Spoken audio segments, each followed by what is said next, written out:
Just wait for people to clear the room. Got to say, I'm a little bit nervous about coming to a travel show to talk about food. It's not obvious.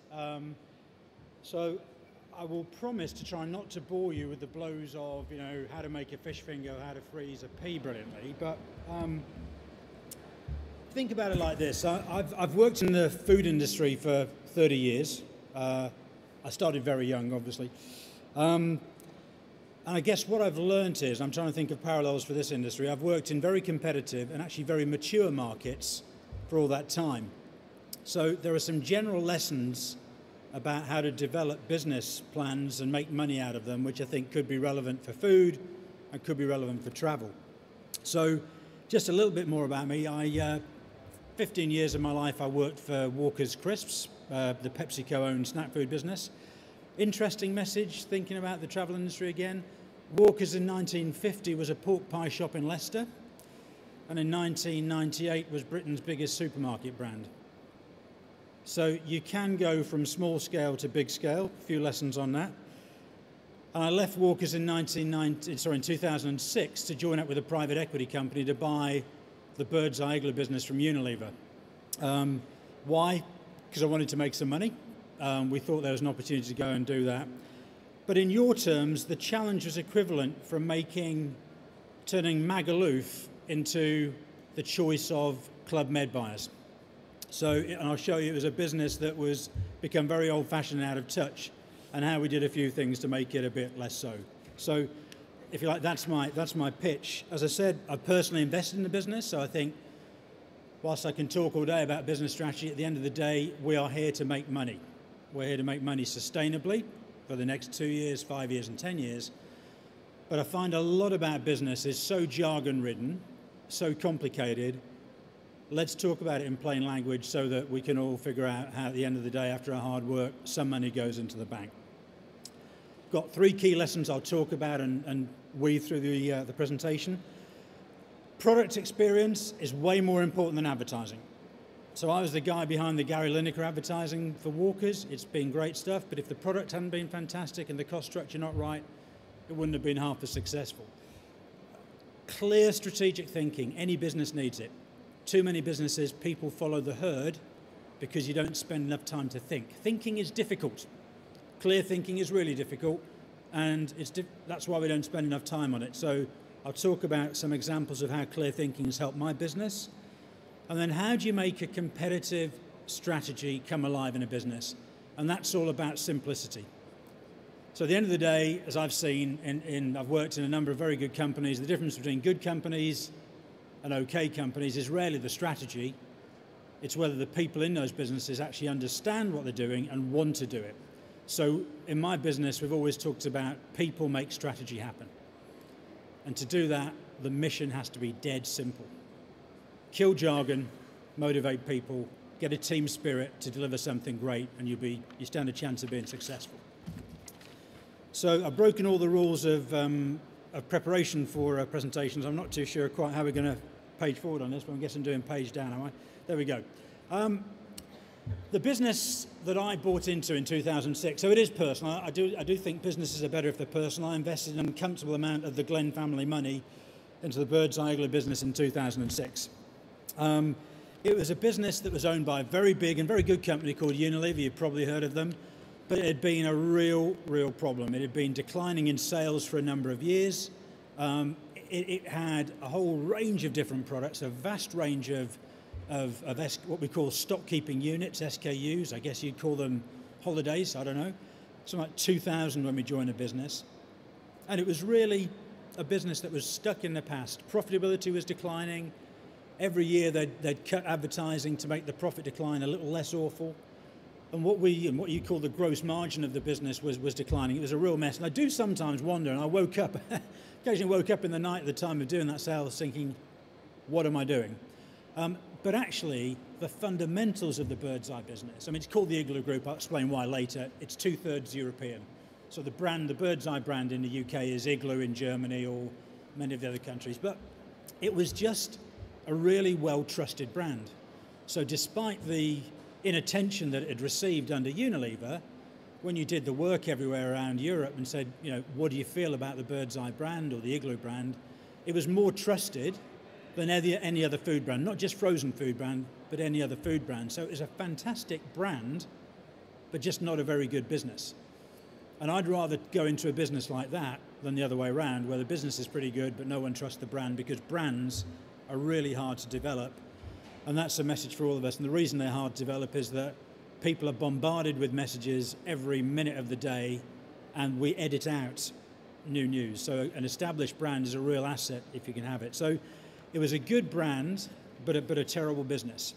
Now, under Unilever, they'd realized that this fabulous brand just wasn't really making sense to people as much as it was back in the 1970s. So in the 1970s, frozen food burst onto the market across Europe.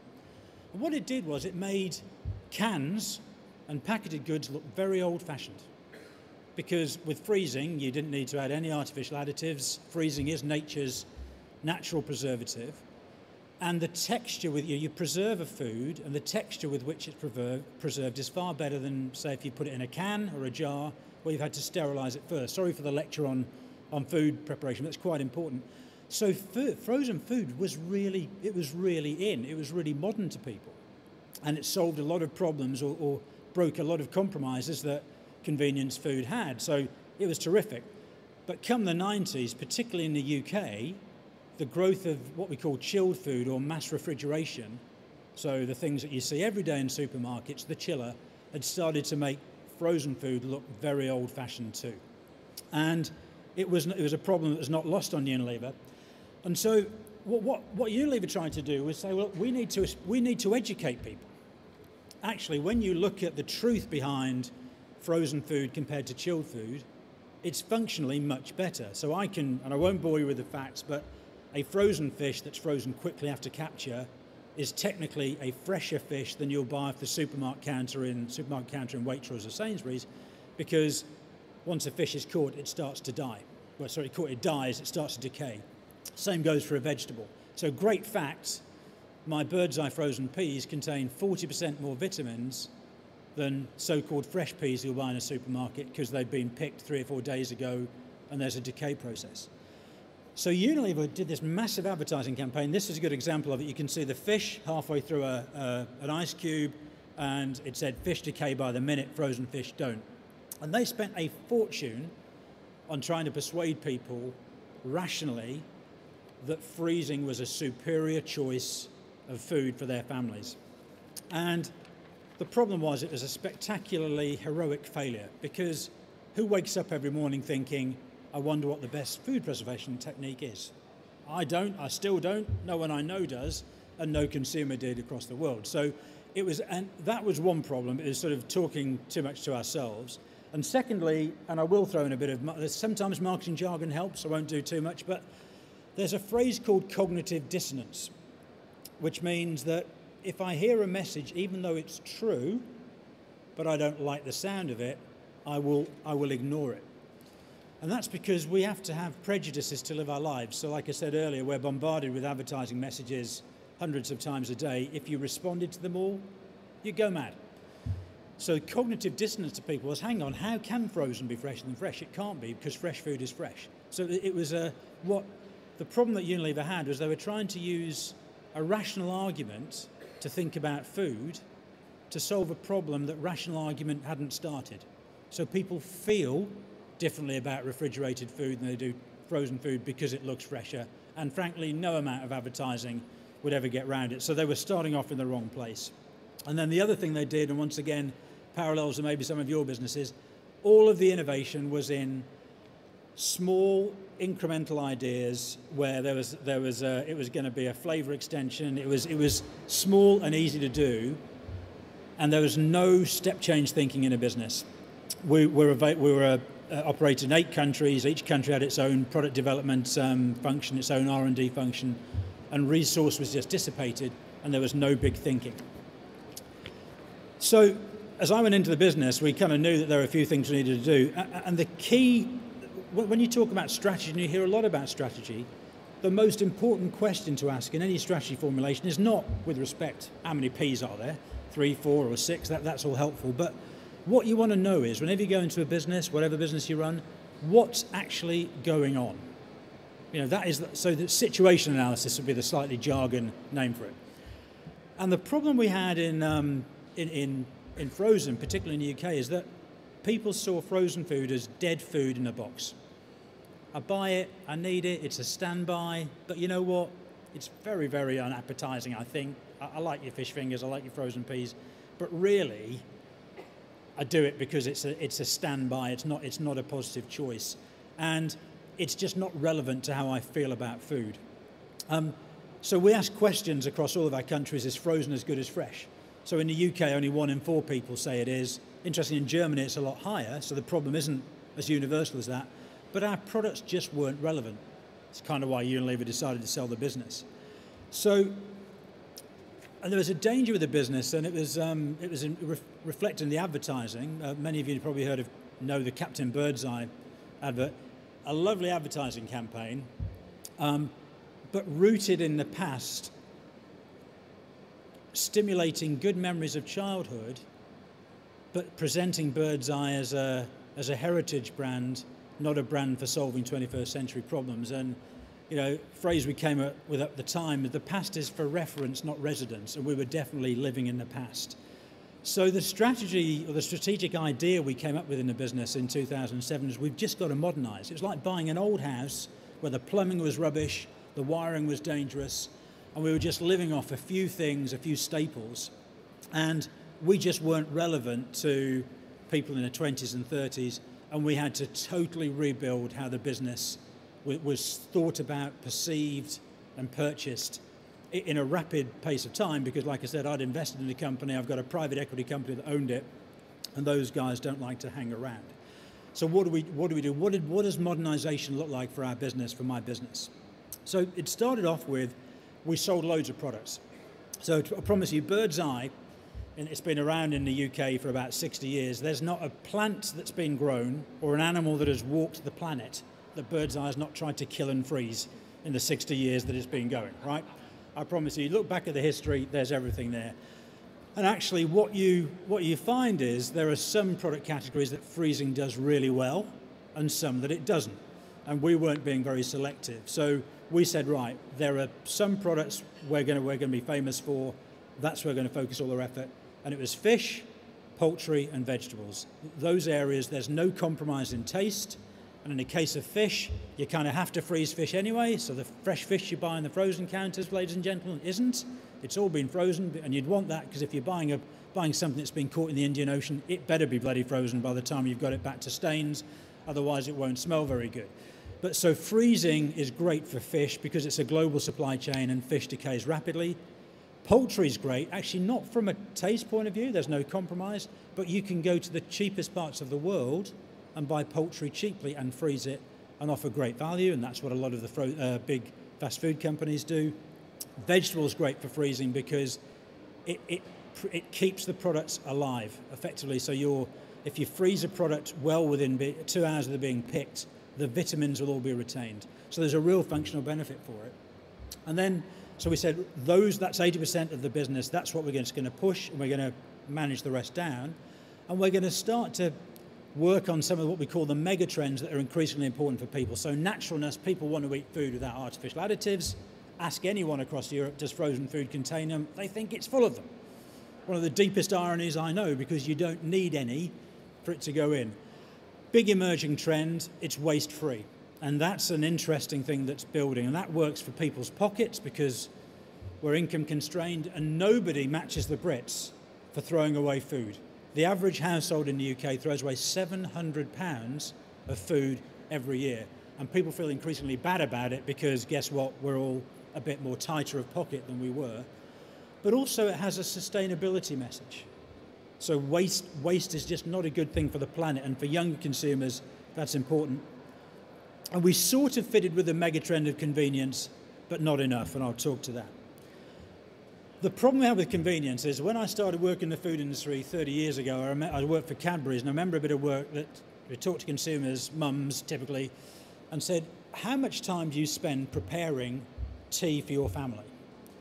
And back in 1981, when I was a wet behind the ears brand manager at Cadbury Typhoo, the answer was half an hour. And that was even a shocking thing for people like my mother. How can these flibbity gibbets only spend half an hour on cooking their kids' tea?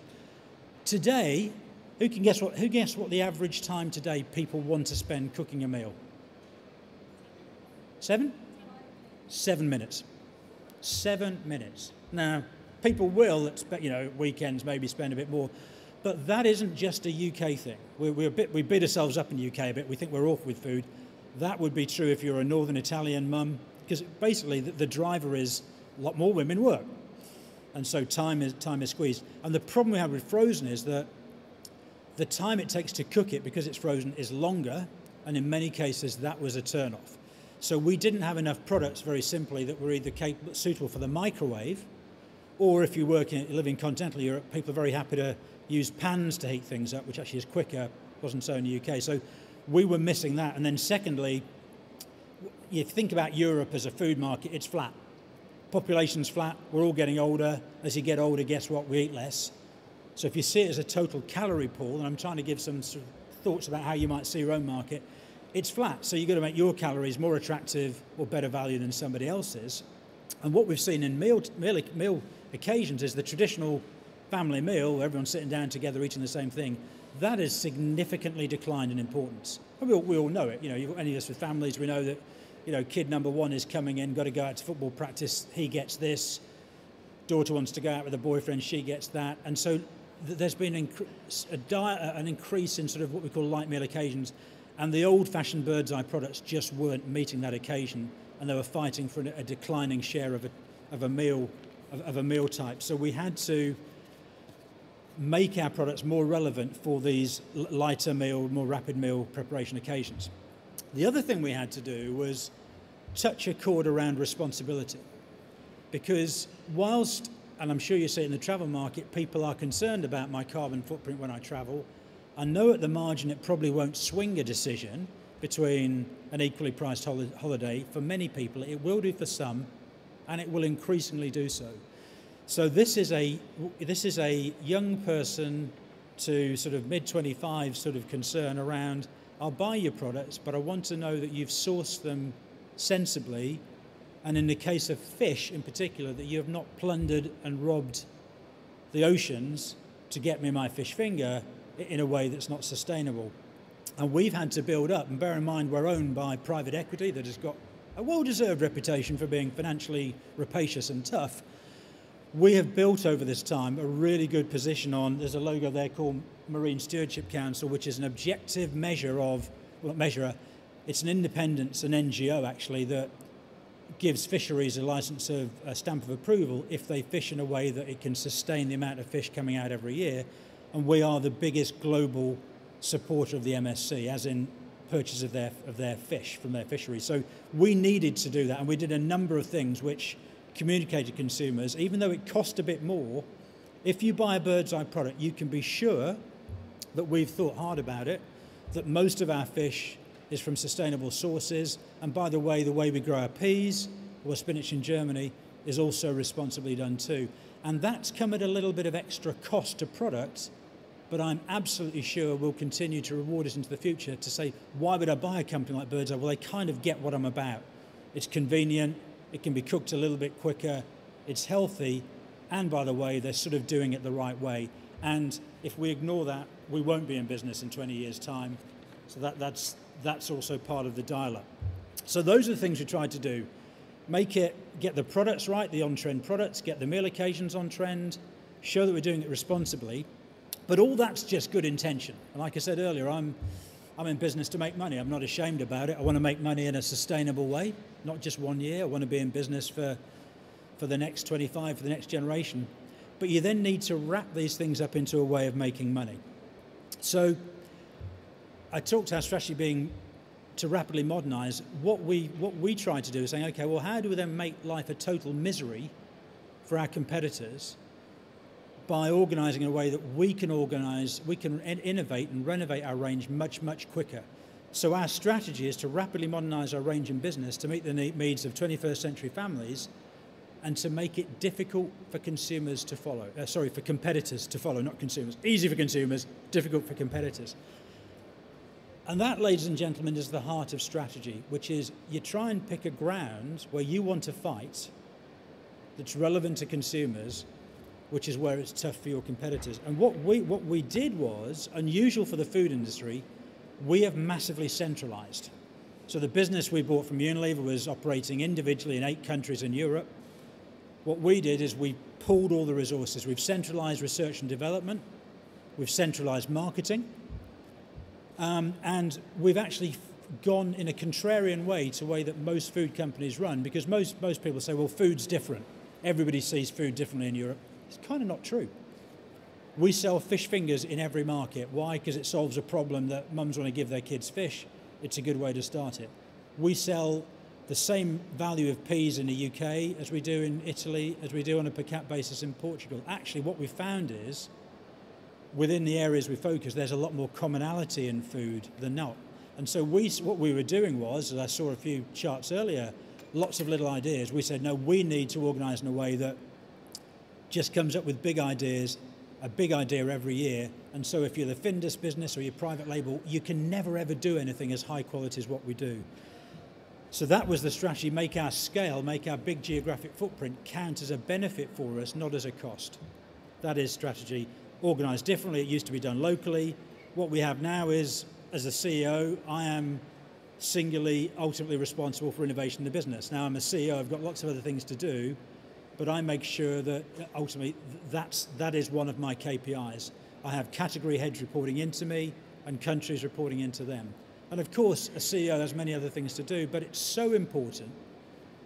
And the centralising mission is difficult in any market to do that's used to working on an individual country basis.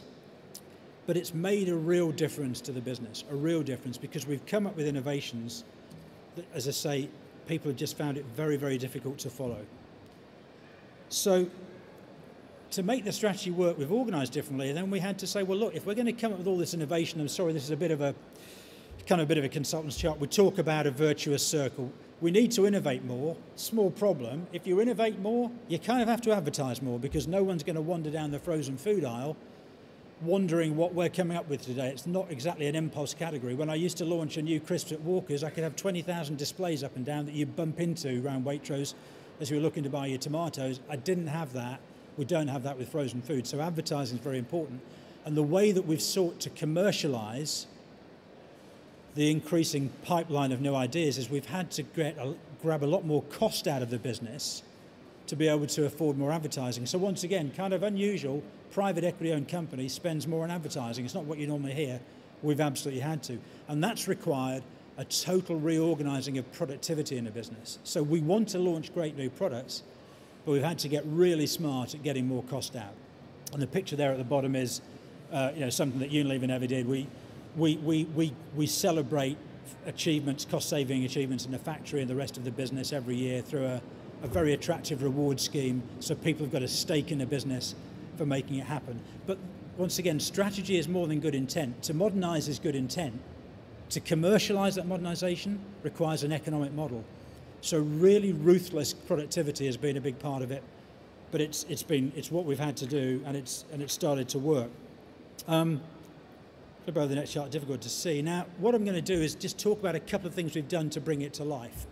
Because I think this is where the rubber hits the road. My brief was talk about how innovation can work. And I'm, once again, conscious it's the travel industry. But here's a really good one about look for similarities, not differences. So one of the things we noticed when I came into the business in 2006 was within the frozen food market, lots more people were buying natural fillets of fish.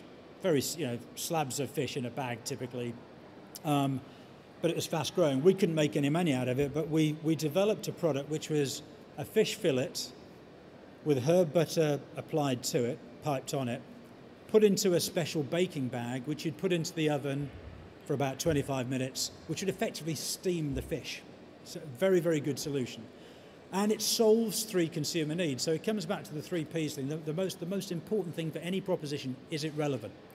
So it's really interesting. If I was doing consumer groups in Manchester, Milan, or Munich, and I know that sounds a bit glib because they're all literate, but I have, and we've done it.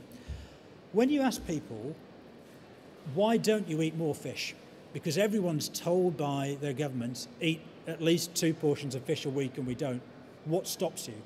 The same barriers appear all over Europe. Start off with people say, well, actually, I'm not really sure, beyond my favourite one recipe, I'm not sure how. So fish is a collective noun for many different species. Chicken's chicken, beef's beef, poultry's poultry, lamb's lamb, right? But fish has got many, many different species. So there's a real lack of understanding. Beyond the one recipe I can do, I don't know how to do it, and it's expensive, so I don't want to waste it. Secondly, and this is where psychology hits function, I'm not being sexist here, it's true. Women do not like to touch fish. It's wet, it's slimy, I like it when it's cooked, but you know what? Yeah. So I don't like to touch it. And then thirdly, real practical, I don't like the smell of fish when it's being cooked in the house. So I know I need to eat it. And bearing in mind, mea culpa, I've spent 15 years selling crisps to people, to people who know they shouldn't eat as many crisps as they do. And now I've got to sell fish to people. And everyone knows they should eat more fish, but they don't. They're a really interesting challenge. So it's my penance, I guess. So baked to perfection was the answer. And what's really interesting was that we launched it at the time of just after the Lehman's crash, when everyone thought the world was going to end. A premium price product at £3.49 in the UK supermarkets, not what you normally expect to spend on a frozen food product. And it's been extremely successful. And it's actually been Britain's sort of 4th biggest total grocery launch, not frozen, but grocery launch in the last 5 years. So it's been a real success, but that's not enough. So that worked well, and we found that to make our innovation engine work, we had to sell it everywhere. So I just want to show you an example of the ad that we used, which I think is going to come on naturally, but I'll ask my technical expert here. And the sound's terrible, but kind of bear with it. Do I need to? Thank you. I introduce an easier way to cook fish. Cheat. You just stick it in the oven, then take all the credit. New Simply Baked to Perfection, only from Birdseye. It's the easy way to cook perfect fish. We won't tell if you don't. Take a fresh look at Birdseye. Now that was 3 years ago, launch advertising. I want to show you now just what we've done in the UK. So is it pressed down? Vediamo se indovini com'è fatto. Vediamo un po'. La cottura è perfetta. La cucina è pulita e non ci sono odori in casa. Secondo me l'hai fatto a regola d'arte. Chiama il pesce, oggi ha un segreto. A regola d'arte Findus. Salmone con limone e rosmarino o branzino all'acqua pazza. Nell'esclusivo cartoccio Findus per sorprenderti con tutto il sapore del mare. Findus, il sapore ci rende unici. So that's just that. It works in the UK, it works in Italy, different feelings about food, solves the same problem. And interestingly, the killer shot in that is the fish in the oven, which sort of expands out in a bag, and we use that in both markets. So it's just an example of we need to make, to get our economic engine working, innovations we do in one market have to work in other ones. And once again, we've had private label trying to copy it, and it doesn't work. So that's an example of people, a different, that we say take a fresh look at Birdseye. That's an example of saying, look, we're more than just a fish fingers and peas company, and you feel it in the product. And I'm just, in terms of time, I'm going to jump on a little bit. We've done the same with poultry in continental Europe. We've launched something called Rice Fusions, which is a microwave rice and veg mix in the UK, and now rolled out into other markets with a couple, one major insight. It beats Uncle Ben's 70-30 in blind tests. So frozen rice does a better job than the ambient. And secondly, our vegetables are real, Uncle Ben's are dehydrated. So once again, just an example, and by the way, it's 3 minutes in the microwave. And what we found is, and this is probably the key point, so my thesis of don't advertise to try and convince people to change their minds, give them experiences they will. People that have tried rice fusions and baked to perfection, it's probably hard to see the numbers, but I'll give you the first one. So if you look at it, I'll have to shout because I'm out of range, but a non-Birdseye buyer, the latest study we did, said 23% said, I agree, frozen is as good as fresh. Kind of not great. If you buy, I'm coming back. So the chart on the left is non-users of our new products. users of our new products have a much stronger attitude or belief in frozen food. So frozen is good as fresh. If you're a non-Bird's Eye buyer, is 23. If you buy Rice Fusions, is 42. If you buy Baked with Perfection, is 47. So the point being, product experience drives the attitudes that you have about the category. Now you could argue there is some have people that have bought Baked with Perfection been more disposed than the average to buying frozen food, maybe, but I'm not entirely sure. And so we think that's a really good thesis. And so the modernization mission gets delivered by innovative new products that are relevant, and that's what changes attitudes. The products are bigger, so everything we've launched now is we've done fewer and bigger products, and it's been much more effective for us. And so let me conclude to what I think the key lessons are, which I think are relevant to any mature market, which travel is, in any competitive situation. So don't over-rely on advertising. Advertising's great, but rarely will it change people's minds about things. You'll be wasting, because people don't want their minds changed. How many of you have radically changed an opinion on anything in the last 10 years? I doubt you have. Drill a singular idea into the business. We bang on in my business about modernization. Is everything we do typical of what a modern company would do? Does it meet the needs of modern 21st century families in terms of product design and everything else? Strategically, pick a fight in terms that you can win on. So, a lot of our competitors are small, they have poorer margins than we do, they can't afford the fixed costs of a big R&D centre. Make R&D, research and development, a big point of difference. All they can do is compete on price.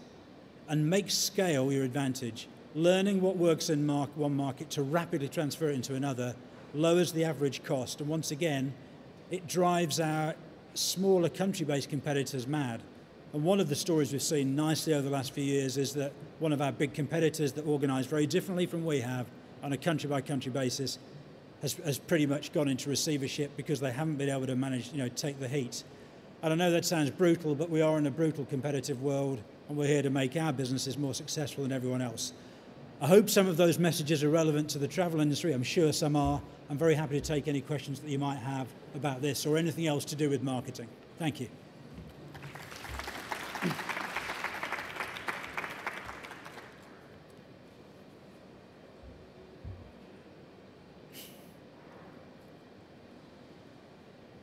Yep. Just wait. Yeah. As I discovered, without the microphone, we don't get it. Okay. Sorry. You mentioned three particular points when you first started, and I wasn't fast enough with my pen to write them down. Could you just repeat those three key points that you mentioned at the very start? Of looking at the business. Product experience. Sorry. It was product experience. It's probably the last chart, actually. I was old-fashioned. I'll tell you what I'm going to say, and then I said it. So it's all about product experience will be a much more efficacious way of making people feel differently about your proposition than any advertising can. Align around a singular idea. Too many businesses, and I see it now, they just dabble, right? Every brand manager thinks that their own product is so important that people wake up every morning thinking about what it might be. It doesn't. So you have to be really brutal. So strategy is the art of sacrifice. You have to have extreme focus. Be smart about strategy. So the art of strategy is picking the ground you want to fight on. So the Unilever business competed with its competitors on a country-by-country basis, and it had the wrong cost structure for that. Try and turn that cost structure into an advantage, which is really that. If you're small, make being small an advantage, and we hear a lot about that, but I still think when you look at most markets, the big 200-pound gorilla can do an awful lot. Size is a great thing to have if you're competitive with that size as opposed to sort of fat and lazy. Those were the kind of some points. Yeah, question. Just wait on the microphone, would you? Thanks. On the international market and third world countries, and what do you do about sustainable fish, for an example? Yeah. We are with Puerto Rico, and there's a huge problem, one with the fish and the advertising. Now, I don't know what your advertising is on how, what organization you belong to. We're supporting the Puerto Rico coffee business, and they have fair trade. Puerto Rico doesn't need it. They have child labor laws and minimum wage laws and all that. But we have a big problem with big corporations organizing, transferring goods with every trick in the book. And I can prove mathematically that if they sell 1 pound of coffee, unless you use child labor, you cannot have that price. But nobody is, government-wise, nobody supports it, nobody steps in, nobody speaks up. So what is your position there? How do we make responsibility real? Because I'm like you, there's a great phrase called greenwash. And you know, most CEOs I ever hear talk about, you'd think they work for a charity. So everything we do is sustainable, this, that, and the other, and there's a degree of bullshit there because we're commercial organisations. So my take on it is, it's all about enlightened selfishness. So we want to do well, but we believe that if we're seen by consumers as not acting responsibly, in the long term they will take their customer away from us. So on fish in particular, which is our most sensitive area, we have very clear standards. So we will not buy one fish that doesn't have a chain of custody. That's point one. So we know that we compete with either private labels or other competitors, particularly in Southern Europe, for whom that isn't true. So they will cheat, we won't, because if we get found out for cheating, you know, my brand is dead. So we have a chain of custody requirement.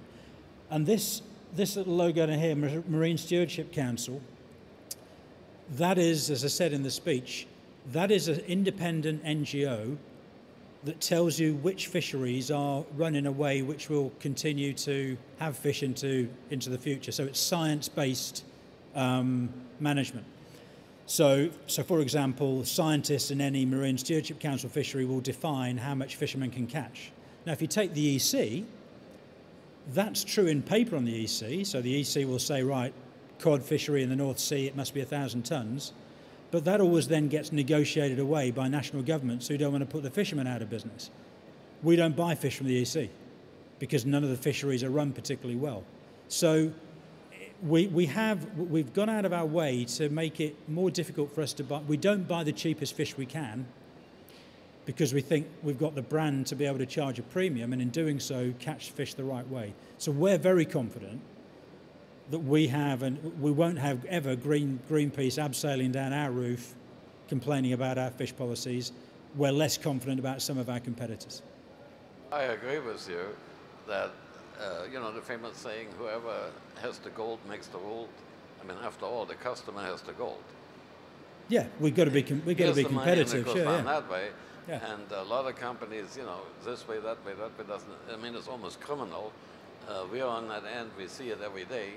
And my question is, your company, do you actually put pressure on those organizations to make sure that what they say is actually true? Oh, yeah, well, I mean, well, in a way we don't, because, well, that's, Marine Stewardship Council is an independent organisation, and we shouldn't put pressure on it, right? It's run independently. WWF are a big component of it. What we want them to do is to make sure that there isn't any misuse of that labelling, right? So we pay a royalty to go on pack. So I agree, that has to be policed, yeah. I've seen labels now, I mean, compliments to Marks and Spencer. They have a thing now, it says, our coffee fair trade coffee or something, yeah. It won't leave a bitter taste. Yeah. Now, fair trade is a good idea, but they most certainly need some teeth in that whole thing. Yes, I mean, sometimes there might be more fair trade coffee than fair trade farmers could grow, is your point. Oh, yeah. I mean, there can't be triple fair trade. I mean, what do you do? They don't make any money. Got it. But my question is is your company keeping an eye on the so-called fair trading or controlling bodies? Yeah, because we pay them every pack, we put their logo on millions of packs and we pay them the privilege of doing it. I don't want someone cheating and saying their fish is marine stewardship approved when it isn't. So, yeah. Okay, I'm afraid that's all we've got for today. Thank you. You can maybe perhaps ask this question outside the session afterwards. And this concludes our session. Thank you very much for Martin. Great presentation, and for all of you for coming along. I hope you've enjoyed this session. Many thanks once again for coming to World Travel Market. We hope to see you soon. Also to see you at our mid-year conferences around the world. Dates are on the screen. And also to remind you of next year's dates for World Travel Market, 4th to the 7th of November. Once again, thank you and goodbye.